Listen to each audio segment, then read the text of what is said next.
Are your work colleagues spread across 2 or more different time zones, or even countries? Are you expected to work in harmony with these people, even though you rarely see each other face to face? Well, the world of business has changed today. Teams are spread across different time zones, different countries, even around the world.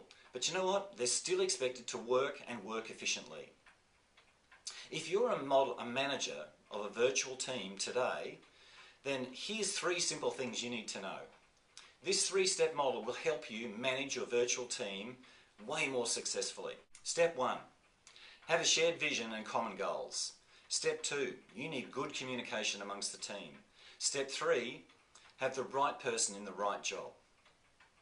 I worked with an IT company recently. It was a global organisation. The team leader was based in Australia, but his team was spread across 4 different time zones around the world.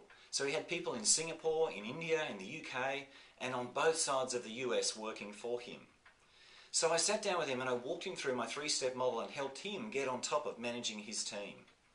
So let's look at it step by step. Step 1, have a shared vision and common goals. What I did with this guy, his name was Rob, I said to Rob, you need to get a team meeting happening, get everybody around the virtual table. So get everybody from each time zone, and some are going to have to start work early that day and some might have to finish late, but get everybody around the virtual table and have a discussion about what is the shared vision for the team. And you either have to get agreement about what the vision is, or maybe, if you're the manager, you might have to just tell them. Next step, assign goals for the team and the individual players in the team. Agree on how the work will be delivered and make sure that people have responsibility for their piece. Next step in the model, have good communication. Real estate people will tell us position, position, position, or location, location, location.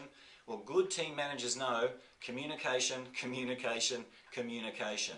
You've got to have good communication. And today in the virtual world, there are so many ways of being in touch with your people. You can be in touch by the phone, by email, teleconference, video link.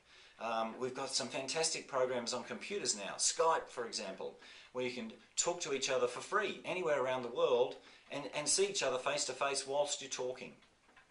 So you've got to talk regularly with the members in your team so that you know what's happening, and you've got to encourage the members in the team to talk to each other as well.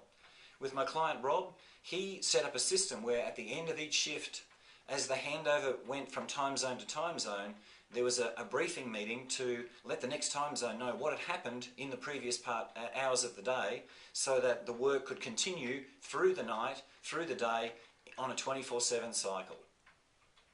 So you've got to make sure that there is good communication. Finally, step 3, have the right person in the right job. It's important to work to the strengths of your team players.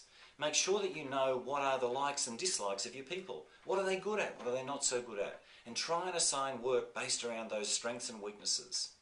Now, there are occasions when people have to step up and develop their weaknesses.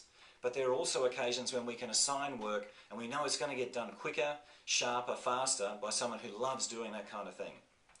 So, in summary, 3-step model. Have a shared vision, common goals, have good communication. Remember, communicate, communicate, communicate, and have the right person in the right job. You know what? It takes a little time, a lot of effort, and a lot of commitment, but it will pay off.